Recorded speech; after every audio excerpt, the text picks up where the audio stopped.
Saya langsung menuju ke Universitas Airlangga di Surabaya, Jawa Timur. Sudah ada Profesor Djoko Santoso, Guru Besar Ilmu Penyakit Dalam Fakultas Kedokteran UNER. Pak Djoko Santoso, Profesor, apa yang bisa Anda sampaikan? Ini kabar baik, Pak. Ada plasma yang kemudian bisa menyembuhkan pasien corona. Saya yakin juga Universitas Airlangga sudah lama juga meneliti soal ini. Jadi gini ya, istilah ini itu sudah dikerjakan 100 tahun yang lalu. Ya. Jadi pada saat ada suatu wabah morbili dan ada suatu flu Spanyol, 1932. Bahkan kemudian sudah dilakukan? Lanjut, sudah. Jadi ini bukan istilah baru. Mungkin untuk publik itu suatu hal yang baru. Padahal itu tidak. Sederhana sekali.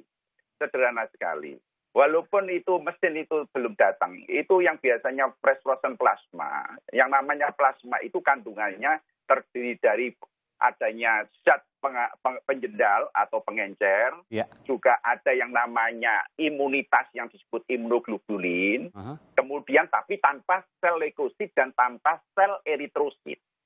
Kandungan itu ada enzimnya juga, ada suatu sodium atau yang disebut garamnya juga, ada proteinnya, ada albumin. Saya pernah melihat Pak di donor darah itu warnanya bening, betul Pak ya, agak kuningan dikit. Seperti lem. Ya, betul. Seperti lem. Gitu. Betul.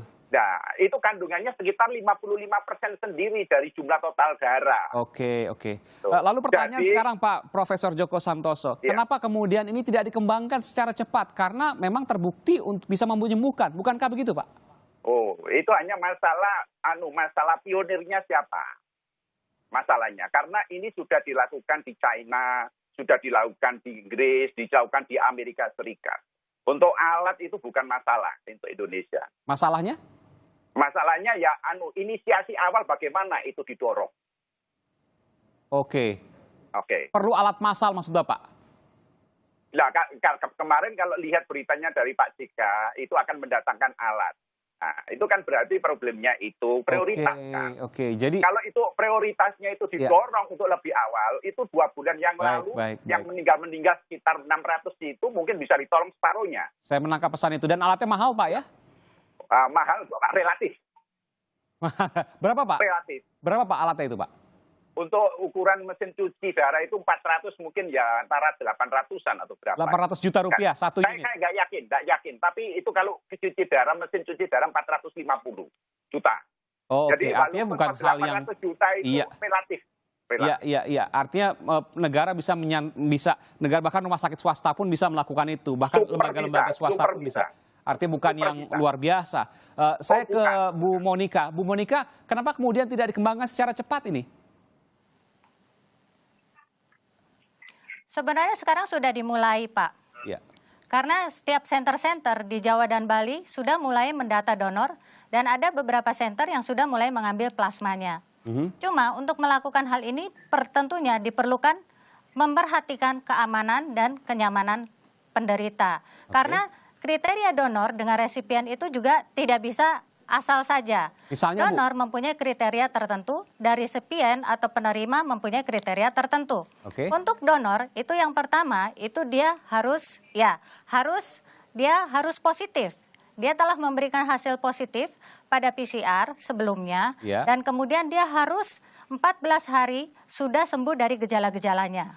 Setelah sembuh, kemudian dia harus mengalami tes PCR 2 kali dan memberikan hasil negatif.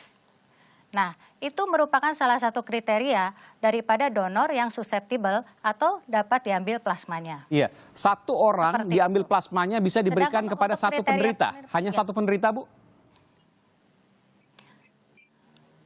Jangan salah, satu orang itu bisa menghasilkan sebenarnya sekitar 500 plasma, 500 cc plasma. Jadi dapat diberikan kepada 2 orang penderita. Tetapi itu disesuaikan dengan kondisi daripada donor. Donor yang memang tidak bisa memberikan lebih dari 500, mungkin dia bisa memberikan 250. Tetapi pengambilan plasma ini dapat diulang dalam 14 hari.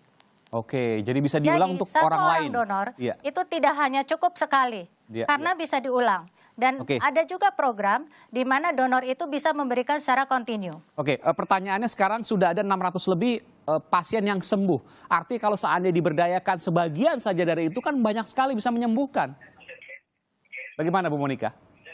Betul. Betul sekali.